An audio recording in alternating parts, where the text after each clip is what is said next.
Assalomu alaykum, hurmatli 11-sinf o'quvchilari. Demak, yakuniy imtihon savollarini yechishni davom ettiramiz. Bugun demak 3-darsimiz 3-xil savollar ko'rsatishlik tenglama va tengsizliklar mavzusiga doir ekan. Xo'p, bu yerda ham demak 10 ta savol berilgan. O'sha 10 ta savolning yechimlarini ko'rib chiqamiz. Xo'p, birinchi demak tengsizlikni yechishimiz kerak. Bu tengsizlikni yechish uchun biz mana bu tengsizlikni chap qismidan 3 darajasi x ni qavsdan tashqariga chiqaramiz. Bu yerda 1 qoladi, bu yerda esa 3 ning kvadrati. Bu katta yoki teng 90 dan. 3 darajasi x ko'paytirilgan bu 10 ga teng bo'ladi. Bundan esa 3 darajasi x katta yoki teng 9 qoladi. Xo'p, bu esa 3 darajasida x katta yoki teng 3 ning kvadrati ekanligiga kelib chiqadi. Bundan x katta yoki teng 2 bo'ladi yoki x tegishli 2 dan cheksizgacha bo'ladi. Bu demak bizning yechimimiz. Xo'p, ikkinchisi. Ikkinchi savol ham xuddi birinchi savolga o'xshash. Bunda ham demak o'sha usul 5 darajasi x ni qavs tashqariga chiqaramiz. Bu yerda 1, bu yerda esa 5 ni kvadrati qoladi.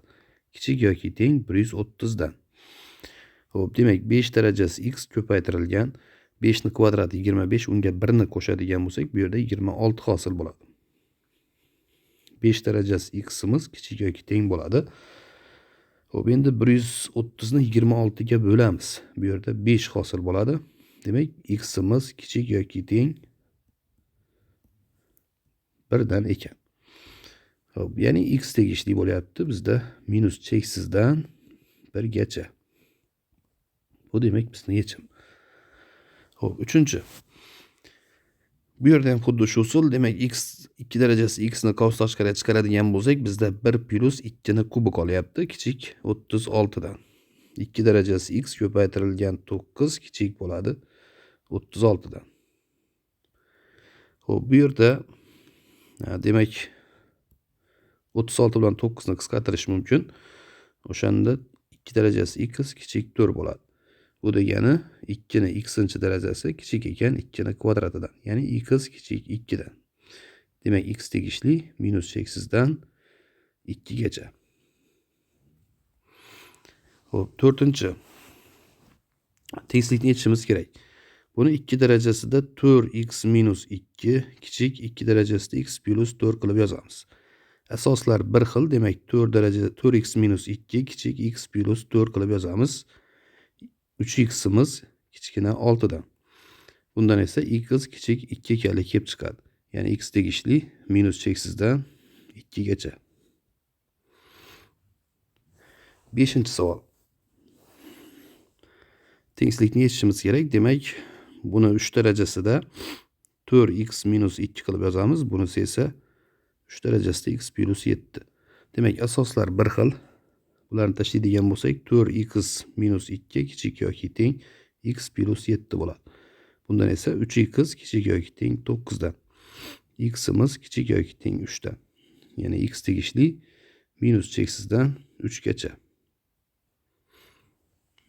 6-savol. Tenglamani yechishimiz kerak. Xo'p, biz 3 darajasi x ni qandaydir t harf bilan belgilab olsak, bizda 3 ning, ya'ni 3 ni 2si 2x-chi darajasi. Bu t kvadratga teng bo'ladi. Demak, bizda t kvadrat minus 8 t minus 9 teng 0 degan tenglama hosil bo'ladi. Xo'p, demak, bu tenglamani yechish uchun ildizlari ko'paytmasi minus 9, yig'indisi minus 8 ga teng bo'lgan sonlar. Bu demak 9 bilan minus 1 bo'ladi. Ya'ni buni t minus 9 t plus 1 qilib ko'paytuvchi ajratishimiz mumkin. Bundan esa t ni qiymati birinchi qiymati 9 ga, ikkinchi qiymati esa minus 1 ga teng bo'ladi. Xo'p, endi biz t ni qiymatlarini aniqladik. Endi bizga x ni qiymatlari kerak. O'shaning uchun 3 darajasi x ni 9 ga tenglaymiz.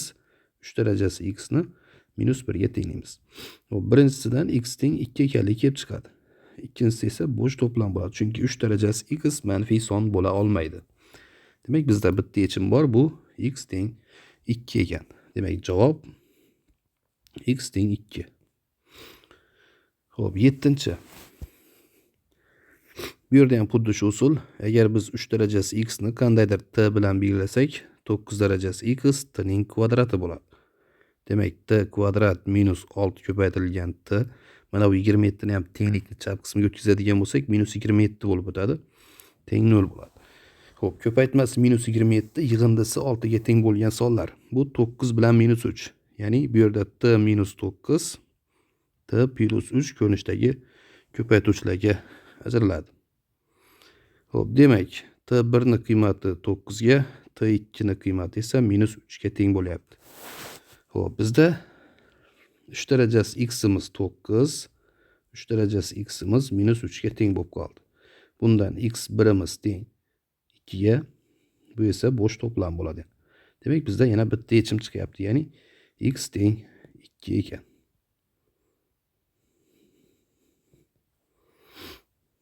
Xo'p, 8-chi tenglama. Bu ham xuddi shunga o'xshash, demak, belgilash usulida yechiladi. Ya'ni 2 darajasi x ni t qilib belgilaymiz, o'shanda 4 darajasida x bizda t ni kvadrati bo'ladi. Ya'ni t kvadrat plus 3t minus 10 teng 0 qilib yozamiz. Bundan demak, ko'paytmasi minus 10 ga, yig'indisi esa minus 3 ga teng bo'lgan sonlar. Bu endi minus 5 bilan 2 ga teng bo'ladi. Ya'ni t plus 5, t minus 2 ko'rinishdagi ko'paytuvchi ajraladi.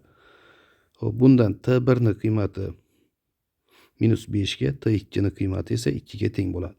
Demak, 2 darajasi x'imiz minus 5 ga teng bo'lyapti, 2 darajasi x'imiz 2 ga teng bo'lyapti. Bu bo'sh to'plam, bu esa x teng 1 ekanligini beradi. Ya'ni bizda javob x teng 1 ekan. 9-misol. Demak, 9-misolda ham xuddi shunday. Ya'ni 5 darajasi x ni qandaydir t bilan belgilab olsak, demak 25 ni x-chi darajasi bizda t ni kvadrati bo'ladi. Xo'p, demak, t kvadrat minus 6t plus 5 teng 0 ga. t1 teng 1 ga, t2 teng 5 ga. Xo'p, endi 5 darajasi x teng 1, 5 darajasi x teng 5 ekanligi kelib chiqadi. Bundan x birimiz teng 0, x ikkimiz esa 1 ga teng bo'ladi. Demak, bizda ikkita yechim chiqyapti. Bu 0 bilan 1 bo'lyapti.